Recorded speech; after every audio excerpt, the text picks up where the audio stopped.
안녕하세요. 저는 올해 55살인 여자입니다. 저에게는 나이 차이가 아주 많이 나는 남동생이 하나 있어요. 저보다 14살이 어리고 올해 31살의 나이입니다. 제 남동생의 결혼을 앞두고 참 기분이 싱숭생숭해서 이렇게 글을 쓰게 되었어요. 저희 부모님은 금슬이 참 좋으셨습니다. 어린 나이에 결혼하기 전 저를 가지셨고 저를 책임지기 위해 가정을 꾸리셨죠. 20이란 나이에 저를 낳으신 부모님은 제가 태어나면서 아등바등 사셔야 했습니다. 신생아에겐 참 많은 것들이 필요로 했으니까요. 그렇게 저를 금이야 오기야 기르셨고 제가 15살이 되던 해에 남동생을 하나 더 낳으셨죠. 그 나이라고 해봤자 어머니와 아버지 두 분 다 30대 중반이셨거든요. 그런데 제 어머니는 몸이 정말 연약하신 분이셨어요. 그래서 제가 힘들게 태어났다고 들었거든요. 저는 그래도 어머니가 젊었을 때 낳아서 괜찮았을지 몰라도 30의 중반의 나이에 한 번 더 출산하는 어머니께 꽤 위험했었나 봅니다. 어머니는 남동생을 낳고 그렇게 눈을 더는 뜨지 못하셨어요. 저희 아버지는 그렇게 아들을 얻고 아내를 잃어야만 했습니다. 제가 곁에서 지켜봐왔을 때에도 아버지는 어머니를 참 많이 사랑하셨습니다. 동네에서 보기 드문 인꼬 부부라고 소문이 날 정도셨죠. 그래서 아버지는 새로 태어난 제 남동생의 탄생보다 어머니를 잃은 슬픔에 더욱 빠져 계셨습니다. 그래서 남동생을 돌보는 것은 오롯이 제 몫이 되어버렸어요. 어머님을 보내신 후에도 아버지는 돈을 계속 벌어야 했기에 저는 남동생을 제가 키워야만 했죠. 처음엔 남동생이 참으로 미웠습니다. 조그마한 이 존재 하나 때문에 제가 사랑하는 어머니는 하늘나라로 가셨고 아버지도 더 이상 웃음을 지어주시지 않으니 제가 얼마나 원망했는지 몰라요. 그런데 그 아이는 잘 울지도 않았습니다. 잠도 잘 잤고 보채는 것도 없었죠. 지금 생각해보면 갓난아기가 저렇게 순할 수 있나 싶을 정도로 매우 순한 아이였던 거죠. 저희 사정을 불쌍히 여기신 앞집 아주머니가 참 많이 도와주셨습니다. 저희 아버지는 지역을 돌아다니면서 일을 하셔서 집에 저와 남동생만 있어야 했는데 제가 학교에 가 있는 시간 동안에는 앞집 아주머니가 남동생을 봐주셨어요. 제가 학업을 졸업하고 성인의 나이가 되었을 때 제 남동생은 고작 6살이었습니다. 그런데 그때 예상치 못한 비극이 찾아왔어요. 전생에 제가 나라를 팔아먹었었던 것인지 아버지가 그만 교통사고로 중태에 빠져버렸습니다. 응급 상황을 여러 번 넘기시다 결국 6년 만에 어머니의 뒤를 이으셨어요. 제겐 아버지의 사망보험금 1억이 전부였습니다. 1억으로 이제 6살이 된 남동생과 성인이 된 제가 사회에서 살아남는다는 사실은 정말 말도 안 되는 일이었습니다. 저는 선택해야 했어요. 대학을 포기하고 남동생을 키우는 것에 올인할 것인지 사망보험금으로 대학까지는 졸업을 할 것인지를 말이에요. 처음에 대학이고 뭐고 공장에 당장이라도 취직해 일을 하려고 했어요. 대학에서 합격 발표가 나서 등록금을 내야 한다고 했지만 당장 부모가 없는 상태였고 앞으로 학업을 위해 포기하려고 했습니다. 그런데 그때 앞집 아주머니께서 그러지 말라고 말씀하시더군요. 자신이 조금 더 도와줄 수 있으니 대학교를 나와야 한다고, 그래야 하늘에 있는 부모님이 덜 미안하실 거라고 하면서 말이에요. 그때 아주머니께 안겨서 눈앞이 막막하다고 아주 펑펑 울었습니다. 그런 저를 아휴 불쌍한 것, 불쌍해서 어떻게 하니 라고 하시며 저를 끌어안고 함께 눈물을 흘려주셨죠. 그렇게 저는 대학생활과 육아를 함께하게 되었습니다. 주위에서도 손가락질을 참 많이 받았어요. 애가 애를 업고 다니니 미혼모란 소문도 많이 났죠. 동생도 엄마의 손길이 아닌 서툰 누나의 손길로 자랐기 때문에 저를 종종 엄마라고 부르기도 했었거든요. 대학교 공부를 해도 저는 친구들을 제대로 사귈 수가 없었어요. 빠르게 집으로 가서 아이를 봐야 했거든요. 제가 친구들과 함께 놀 돈도 아까웠고 제가 그렇게 밖으로 나돌면 나돌수록 제 남동생은 남들보다 뒤처지게 될 테니까요. 제 손으로 아이를 키우고 있다 보니 그것도 싫더라고요. 학교에 가서 공부를 하고 집으로 돌아와 아이를 돌보고 아이를 재운 뒤 늦은 밤부터 새벽까지 아르바이트를 해서 돈도 벌어야 했습니다. 아빠의 목숨값을 허투루 쓸 수는 없었거든요. 지쳐 쓰러지고 싶을 때마다 남동생의 얼굴을 받고 다 내던지고 도망을 치고 싶을 때도 남동생의 얼굴을 보면서 꾹꾹 참고 견뎠어요. 제가 저 아이를 버리면 저 아이는 정말 천의 고아가 되어버리니까요. 제게 내려진 책임감이 저를 짓눌렀지만 버텨야 했어요. 쉽게 아플 수도 없었죠. 정신력으로 버티고 또 버텼습니다. 지금 똑같이 다시 한 번 더 해보라고 하면 아마 못할 거예요. 그렇게 남동생은 하루가 다르게 쑥쑥 컸고 초등학교에 입학하게 되었죠. 남동생은 초등학교에서 교육을 받는 6년 동안 늦게 알아도 될 법한 진실들을 알게 되었습니다. 우리 집에는 부모가 없다는 사실과 그리 부유하지 않다는 사실, 그리고 우리가 고아란 사실이 많이 티가 난다는 것도 알게 되었습니다. 그래서 동네 사람들에게 우리가 동정받고 있다는 사실까지 말이에요. 앞집 아주머니와 같이 좋은 어른들도 많았지만 그런 우리의 겉모습만 보고 손가락질을 하는 나쁜 어른들도 있다는 사실도 알게 되었죠. 남동생은 학교에서 놀림도 많이 받았습니다. 부모가 없다는 문제로 말이에요. 그런데 우리 남동생은 제게 그런 것들을 하나도 티내지 않았어요. 아마 그 당시 어린아이의 시선에 보기에도 20대의 여자 혼자서 아이까지 책임지는 것이 상당히 벅차 보였나 봐요. 나중에 남동생의 담임선생님께 상담을 받으러 갔다가 그렇게 놀림을 받고 있는 광경을 목격했을 때 제 심정은 아마 아무도 모르실 겁니다. 저는 결혼도 출산도 하지 않았지만 이미 남동생을 제 아이처럼 기르고 있었기 때문에 부모의 마음과 다를 바 없었거든요. 누나를 걱정시키고 싶지 않다는 남동생의 마음을 존중해 저도 끝내 모른 척을 했습니다. 마음 같아서는 내 동생을 괴롭히는 아이들의 머리통을 갈겨주고 그 집 부모들을 찾아가서 아주 쑥대밭을 만들어주고 싶은 마음이 굴뚝 같았는데 남동생의 자존심을 위해 참았습니다.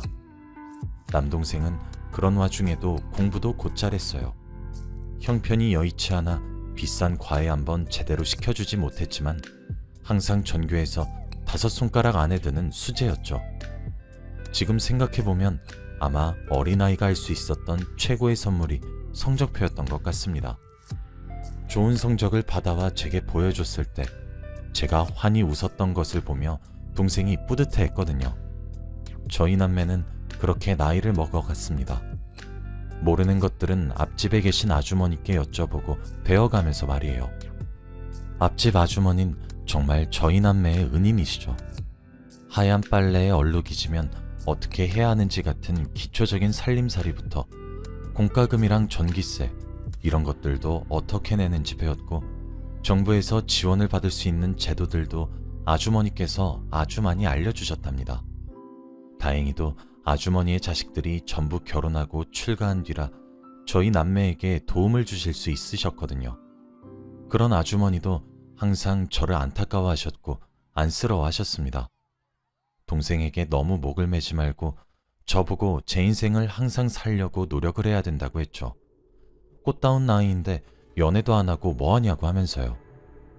그 나이는 2번 다시 돌아오지 않는다고 청춘은 소중한 것이라고 하시면서 말입니다. 자기한테 조금 더 맡기고 하고 싶은 것도 조금씩 하고 살라고 하시기도 하셨죠. 그런데 그게 어떻게 되나요? 눈앞에 아직 어리기만 한 동생이 아른거리는데 말이에요. 제가 제 청춘을 즐기겠다고 동생을 잠시 뒷전으로 밀어놓으면 제 마음이 편하지도 않을 테고, 그리고 동생은 엄마와 아빠의 손길보다 누나인 제 손길에 자랐기 때문에 저를 계속 찾습니다. 그런 아이가 눈에 밟히는데 제 맘대로 청춘을 즐기는 건 도무지 할 수 없었어요. 게다가 동생이 커가면 커갈수록 들어가는 돈도 많고 나아가야 할 돈도 많은데 그런 여유를 즐길 순 없었죠. 적어도 부모님 다 돌아가셔서 어린 동생과 남겨진 제게는 사치 같은 이야기였습니다. 그 사이 남자를 아예 만날 수도 없었고요.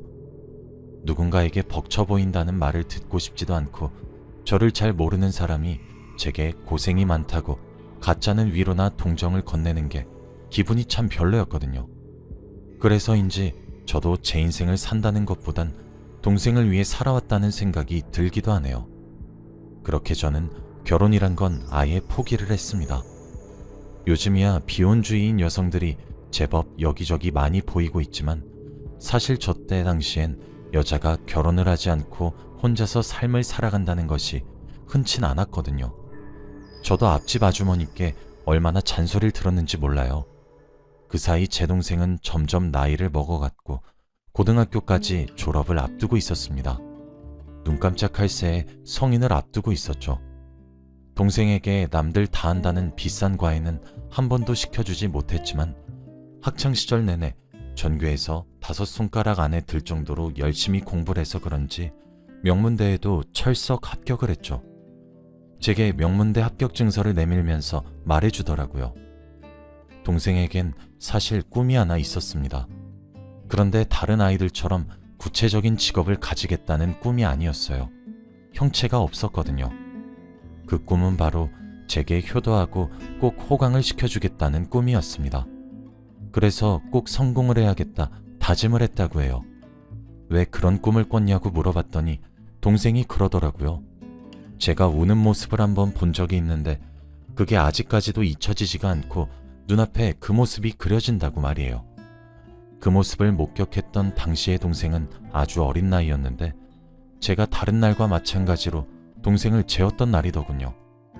동생을 재우고 난 후 혹시라도 제가 우는 소리가 새어나가게 되어 그 소리에 동생이 잠에서 깰까 싶어 입을 막고 울음을 삼키면서 서럽게 울었었나 봅니다. 구석에 쭈그리고 앉아서 말이에요. 사실 그 시절에 눈물이 참 많았었거든요.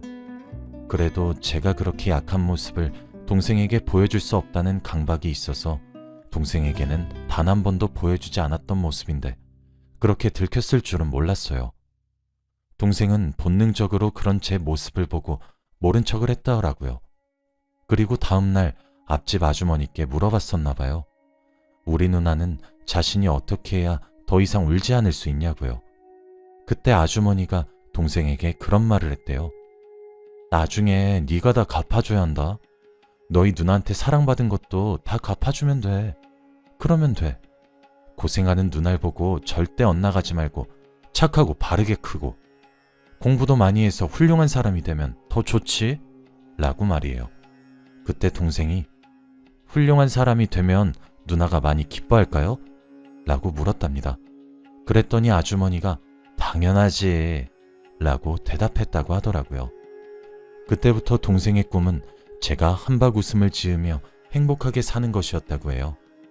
공부를 하다가도 얼마나 하기 싫었던 적이 많았는지 아냐고 웃으면서 말하다가 제게 그랬어요.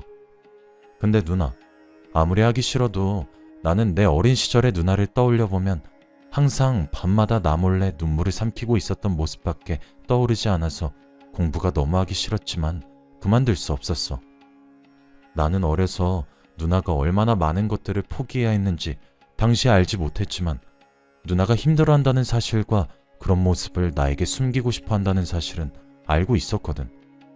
그리고 나도 점점 그 시절 나를 떠맡았던 누나의 나이가 되니까 누나가 얼마나 많은 것들을 포기하고 날 책임져 줬는지도 잘 알겠어.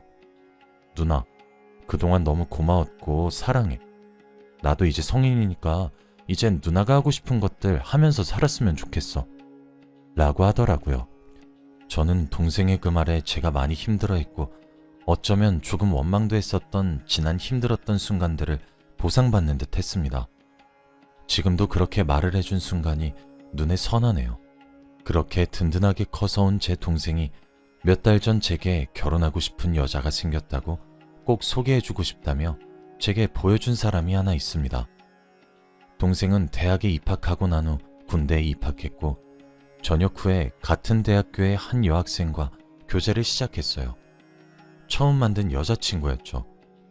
그런데 졸업을 하고 좋은 직장에 취업한 이후로도 쭉 만나는 것 같더라고요. 그러니 자연스레 서로 결혼 이야기가 오고 갔나 봐요.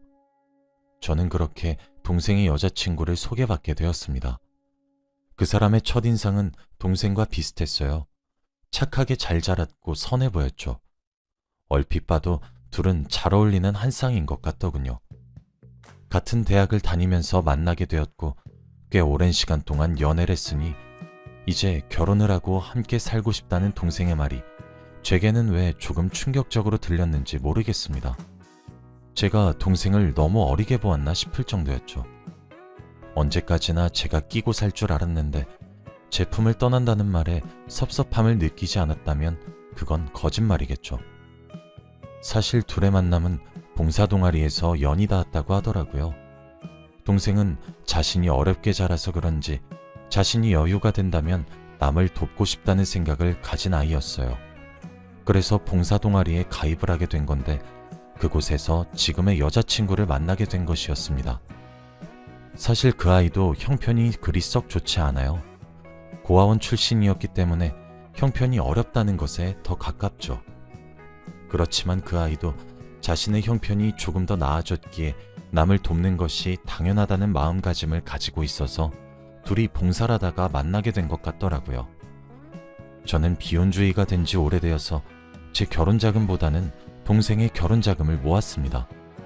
동생의 결혼 결심에 정말 지금 보여준 너의 여자친구와 100년애로 하며 행복하게 살 수 있겠냐 물어보니 당연하지 라고 대답하는 동생에게 제가 모아놨던 결혼 자금을 쥐어주려고 했어요. 그런데 제가 먼저 말을 꺼내기도 전에 동생이 자신의 여자친구와 눈빛을 주고받더니 그러더군요. 누나, 나 여자친구랑도 이야기를 다 끝내고 말하는 건데 누나, 우리 셋이서 함께 살래? 여기보다 더 좋은 집에서 말이야. 나도 이제 돈도 많이 벌어 라고 말이에요. 동생의 여자친구도 네, 저도 좋아요. 사실 연애하면서 얼마나 누나 얘기를 많이 했는지 몰라요. 그래서 저도 항상 궁금했었거든요. 그리고 내심 존경스럽기도 했고요. 어린 나이부터 무거운 책임감을 받아들이셨다는 부분이 정말 멋지게 느껴졌어요. 저희가 결혼을 하더라도 자신 때문에 평생 혼자 되기로 선택한 누나를 버릴 수 없다고, 더 이상 혼자가 아니라고 느끼게 해주고 싶다며 꼭 함께 살게 해달라고 어찌나 부탁을 하던지. 저도 이 사람 이렇게 바르고 잘 자라게 해주신 분과 함께 사는 거 좋아요. 부담 느끼셔서 거절하지 마시고 저희 함께 살아요. 네? 그리고 저도 제대로 된 가족이 없는걸요. 형님께서 제 가족이 되어주시면 안 될까요? 라고 하더라고요. 얼마나 울컥했는지 모를 겁니다. 결혼을 하면서도 저를 생각해준 제 남동생이나 그를 꼭 닮아 마음씨도 넓고 착한 여자친구나 어쩜 그리 순하고 바보 같은지. 그래서 알겠다고 같이 한번 살아보자 해버렸어요. 동생과 그 여자친구, 아니 제 예비 올케에게 저는 선물을 하나 주었어요. 제가 그동안 모았던 돈으로 셋이서 함께 살 아파트를 동생의 명의로 하나 장만해 주었거든요. 동생과 예비 올케는 몸둘 바를 모르겠다며 한사코 거절을 하려고 하길래 제가 아주 으름장이란 으름장은 다 놓으며 억지로 손에 들려주었습니다. 지금은 웬만한 준비는 다 끝났고 곧 동생과 새로운 가족을 맞이하는 날만 기다리고 있어요. 그래서 그런지 참 마음 여기저기가 많이 싱숭생숭한 느낌입니다. 어저께 동생이 슬그머니 찾아와 함께 잠을 자자 그러더라고요. 덩치는 산만한 것이 아직까지도 어린아이처럼 천진한 구석이 있나 싶어 알겠다 하고 함께 바닥에 이불을 펴서 누웠습니다. 동생이 제게 그렇게 말을 하더라고요. 누나, 이제 정말 누나 인생만 살아. 밖에 나가서 남자친구도 한번 만들어보고. 나 때문에 여지껏 제대로 된 연애도 못 해봤잖아. 난 혜진이가 있잖아. 꼭 결혼을 하는 게 아니더라도 누나 인생이잖아. 누나 하고 싶은 것만 하고 살아. 누나 인생을 살아줘. 그동안 나 이렇게 바르게 자라게 해준 것도 다 누나 덕이고, 그래서 저렇게 좋은 사람을 만날 수 있었어. 이 모든 것들 다 누나 덕이니까 항상 고마워. 그리고 누나는 내 누나이기도 하지만 엄마이기도 하니까 내 결혼식 날에 혼주석에 꼭 앉아줘야 한다 라고 하더라고요. 그렇게 말을 내뱉고는 쑥스러웠는지 등을 돌리며 잠을 청하는데 전 얼마나 감동을 받았는지 모르겠습니다. 제겐 너무 아들처럼 애틋한 제 동생을 동네방네 자랑하고 싶어서 이렇게 글을 쓰게 되었어요. 곧 몇 달 뒤 제 동생은 결혼식을 올리게 됩니다. 동생네 부부의 새로운 출발을 여기 있는 여러분들 모두가 축복해 주셨으면 좋겠어요. 제 긴 이야기는 여기서 마치겠습니다. 들어주셔서 감사합니다. 여러분들도 오늘 행복한 하루 되시길 바랄게요.